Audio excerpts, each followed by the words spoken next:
Gua rasa pasti hampir semua user PCX 160 ngerasain hal ini. Mulai dari tarikan awal yang boyot, atau bahkan gerdek saat awal start gas. Atau bahkan suspensi yang jedak-jedek karena terlalu empuk. Motor PCX 160 ini memang motor matic yang cukup nyaman untuk dipakai harian ataupun dipakai touring.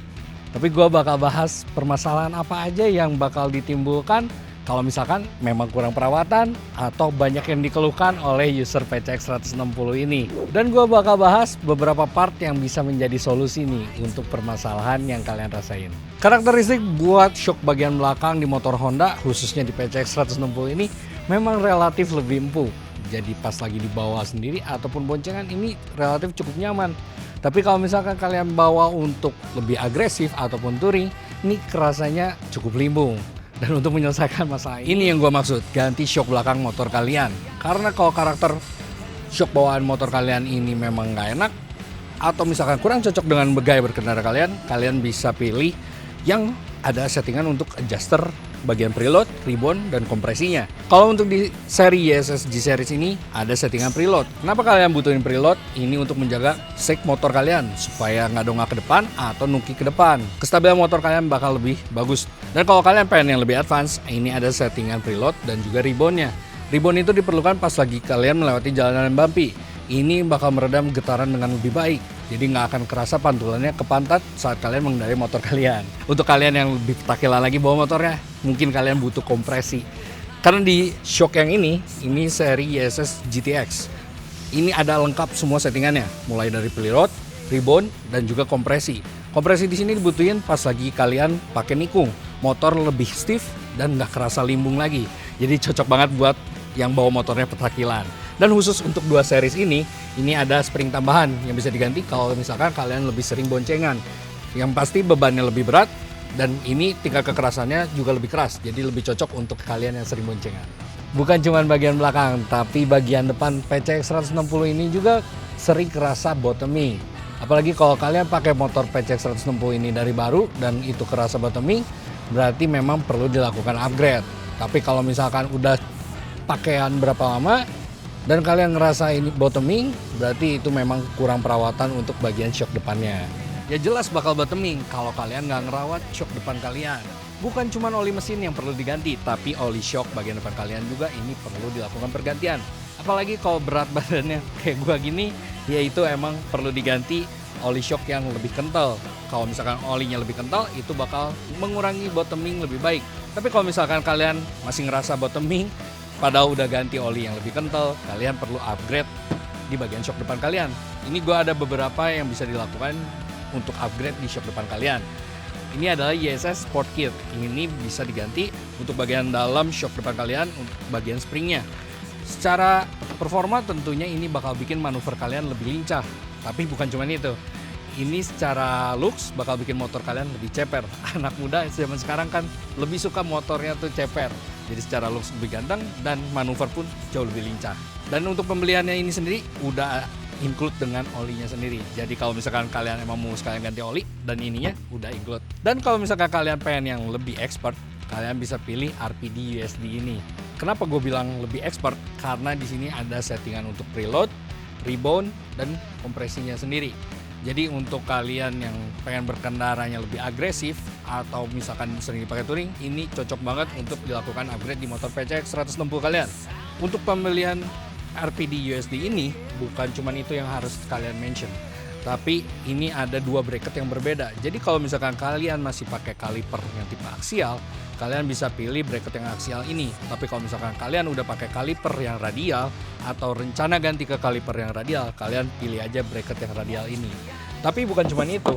Untuk RPD USD ini, di sini gue punya dua warna yang berbeda. Tapi sebenarnya ada beberapa pilihan warna lain yang bisa kalian cek langsung aja ke store-nya supaya nggak bingung karena banyak banget pilihan warnanya. Dan untuk masalah bracket yang tadi, kalian jangan sampai salah pilih. Jadi kalian bisa langsung mampir ke store atau tanya-tanya langsung aja ke WA kita. Nah, untuk yang terakhir, bagian handling. Ini adalah ban dan velg. Velg di sini emang bikin ganteng banget ya. PCX 160 ini kelihatan beda banget. Apalagi dikombinasiin sama suspensi RPD USD, itu jelas jadi berubah karakternya.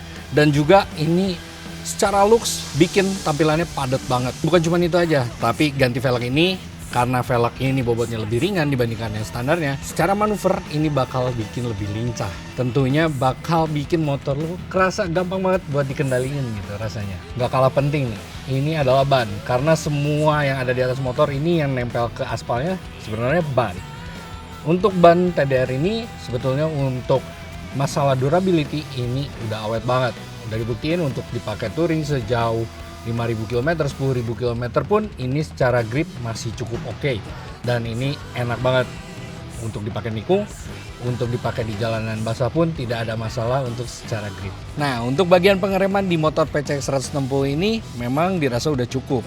Tapi untuk kalian yang pengen bawanya lebih agresif atau medan yang sering dilaluinnya cukup ekstrim, kalian wajib nih upgrade bagian ini supaya pengereman lebih responsif dan juga lebih aman pas lagi dibutuhin. Parts-parts ini mungkin bisa menjadi solusinya. Mulai dari bagian atas, master rem ini udah tipe radial. Ini ukurannya yang 17 dan 15 untuk bagian kirinya. Kenapa master rem ini bisa disebut sebuah upgrade untuk master rem bawaan motornya? Karena ini ukuran pistonnya jelas lebih besar dibandingkan yang standar. Dan ini untuk radial sendiri, ini searah dengan tuas kita saat menekan. Jadi secara pengereman jauh lebih smooth dibandingkan yang aksial harus berbelok terlebih dahulu. Sehingga ada tenaga yang terbuang pas lagi kita menekan tuasnya. Dan untuk upgrade berikutnya ini adalah brake hose-nya sendiri. Brake hose bawaan motornya ini menggunakan material karet. Jadi bisa ngembang-ngempis saat panas. Sedangkan ini material dalamnya ini teflon. Dan untuk lapisan luarnya ini dilapisi dengan stainless steel yang dianyam. Jadi secara looks lebih ganteng. Tapi secara fungsi juga ini nggak akan ngembang-ngempis lagi kayak yang bawaan di motornya. Lalu untuk ke bagian bawah yang menghubungkan dari master rem ke brake hose, lalu di bagian bawahnya ini kaliper. Kalipernya sendiri ini untuk bagian depannya ada 2. Ini sama-sama 4 piston, tapi ini tipe yang 4 piston radial dan ini adalah yang Zenith. Untuk secara looks ini ada bedanya, tapi untuk secara fungsi ini sama-sama 4 piston dan ini tuh tipe yang radial.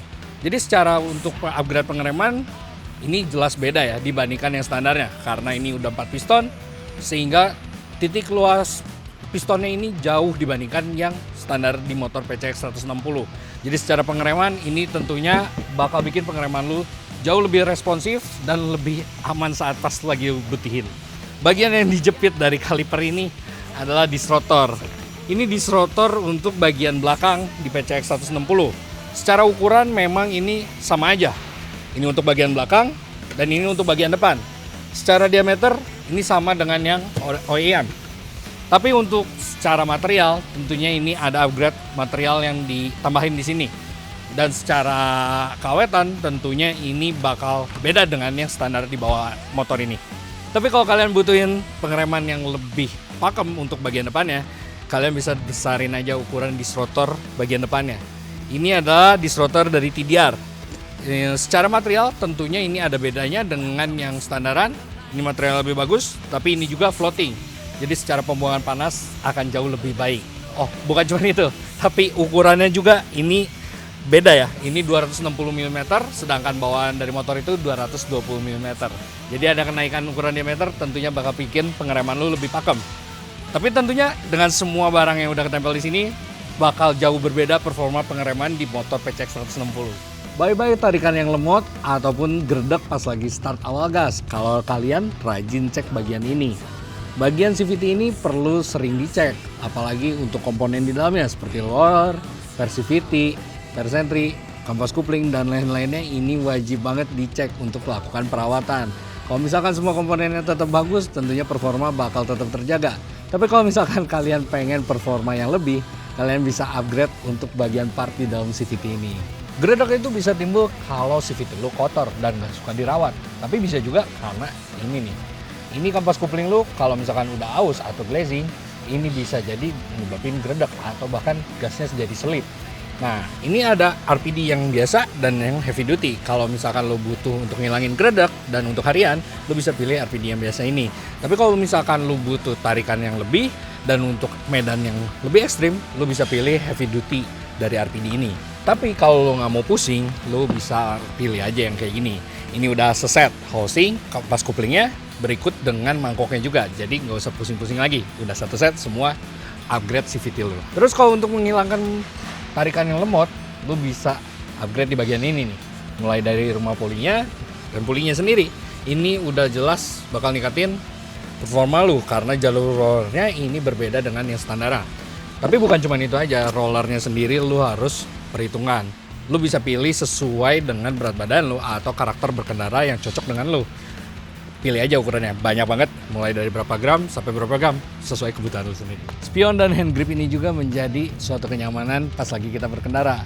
Lebih gampang buat lihat belakang, sama lebih enak buat digenggam. Jadi buat permasalahan yang kalian alami di motor ini, kalau misalkan kalian alamin pas dari awal pakai motor ini, ya itu berarti kalian harus upgrade partnya. Tapi kalau misalkan enggak, mungkin itu butuh perawatan. Jadi kalau Hypezoners butuh upgrade part untuk motor PCX 160 atau misalkan motor lainnya, cek aja langsung ke store.tdr-hpz.com atau bisa WA aja langsung ke 0813 1970 2000 kalau misalkan Hypezoners masih bingung atau punya pertanyaan. Jangan lupa like dan subscribe HPZ TV untuk seputar info motor selanjutnya. Mr. S, signing out.